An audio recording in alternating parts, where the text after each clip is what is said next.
Ajira 12,000 zimekwisha tangazwa na waombaji wenye sifa wameitwa kwenye usaili ambao nataka kutoa taarifa kuwa unatarajiwa kuanza tarehe 13. Tarehe 13 ni kesho tarehe 13 Disemba mwaka 2025, na usaili huo utafanyika katika mikoa yote nchini Tanzania bara na vituo mahususi kwa wenzetu wa Unguja na Pemba.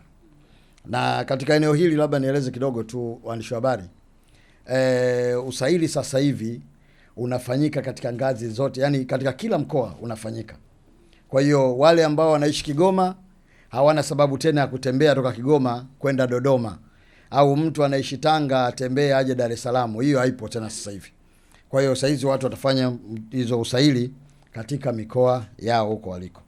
Aidha, ili kuhakikisha usaili unafanyika kwa wakati na kwa lengo la kuongeza ufanisi, usaili wa mchujo wa nafasi hizo utafanyika kutumia mfumo wa kielektroniki ambao unaitwa online aptitude test, na utafanyika katika vituo mbalimbali kama vile taasisi za elimu ya juu, vyuo vya mafunzo na ufundi na ufundi stadi VETA, na shule za sekondari zenye maabara za kompyuta zinazopatikana katika mikoa yote na vituo mahususi huko Unguja na Pemba.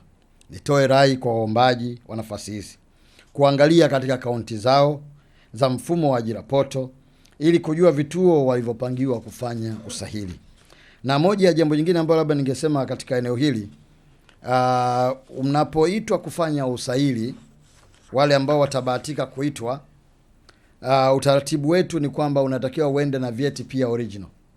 Yani vile vyeti vyako vinavyotakiwa vya shule, ikiwemo vya sekondari na vya chuo viwe original.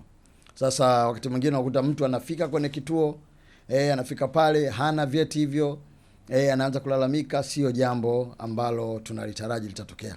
Kwa hiyo kwa wale ambao wanafuatilia, ambao vijana wao wamepokea wito wa kwenda kuhudhuria usaili, basi tunaomba sana waweze kufanya hivyo, waende kwenye vituo na yale maelekezo ambayo yametolewa ndani ya ujumbe unaotumiwa, nao pia kuna vitu ambavyo umeambiwa kwamba uende navyo. Kwa hiyo hakikisha kwamba siku hiyo unakuwa navyo.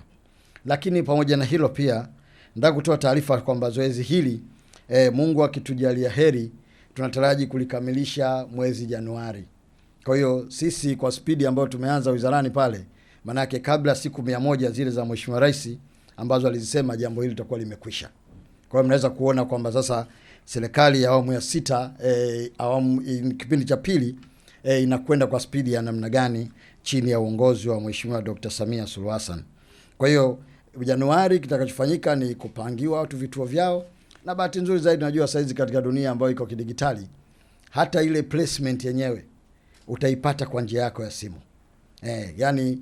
Kisha sainiwa tu ile barua kwamba bwana Ridhiwani umefanikiwa, basi inakuja unaona kabisa na kituo changu, kama nimepangiwa Dar es Salaam, nimepangiwa Bagamoyo, nimepangiwa Tanga, nimepangiwa Arusha, utaiona mwe ndani. Huna sababu ya wewe kutoka unakotoka kwenda wizarani pale au kwenda kwenye ofisi yoyote kwenda kutafuta kujua umepangiwa wapi. Kwa hiyo barua zitatoka na zote zitapitia kwenye mfumo pia.